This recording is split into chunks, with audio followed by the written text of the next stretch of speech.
Hi everyone, it's Fitz with the Daily Delivery. Hope you're doing well. I am fantastic. Well, I'm kind of old and I'm bald. And speaking of bald, I was scratching that bald head today trying to figure out what to do for this daily delivery. And honestly, I was really struggling. I could do more conference realignment, expansion stuff, but even you're tired of that. And I know you love them, I think. And then the wife said, hey, why don't you do something related to your latest Life of Fitz podcast? And I said, wife, that's amazing. That's a great idea. Someone should marry you. And I remembered I married her. Anyhow, before I get into all that, remember, please subscribe to this YouTube channel. Hit the thumbs up if you like the video. Leave comments. We're getting lots of comments lately. It makes me feel loved. We all should feel loved. On with the DD. This week's Life of Fitz podcast, and I hope you're subscribing to it. It's conversations between me and people that I have found important in my life, quite often associated with K-State athletics, but not always.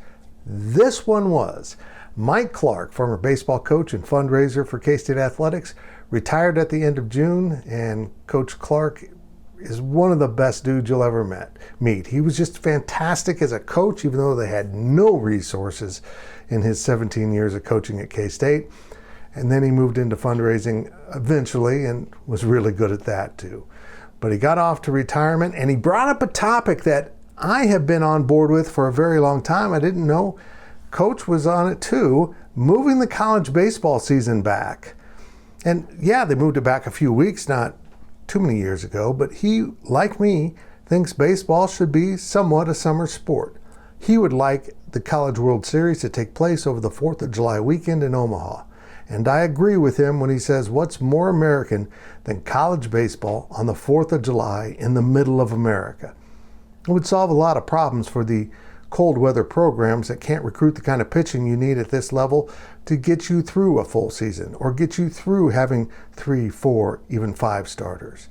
It's hard to get pitching in college baseball, period, but when you're north in colder weather, it's really difficult.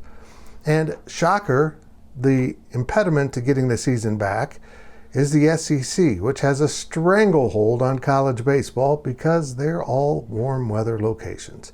And honestly, the SEC is more dominant in baseball than it is in football, but it also doesn't want anyone to come in and get a piece of their pie. They don't want that season moved back. They don't want the Big Ten programs and the more northern-ish Big 12 programs competing with them. Nope, the Pac and the SEC want baseball to themselves. It's a shame.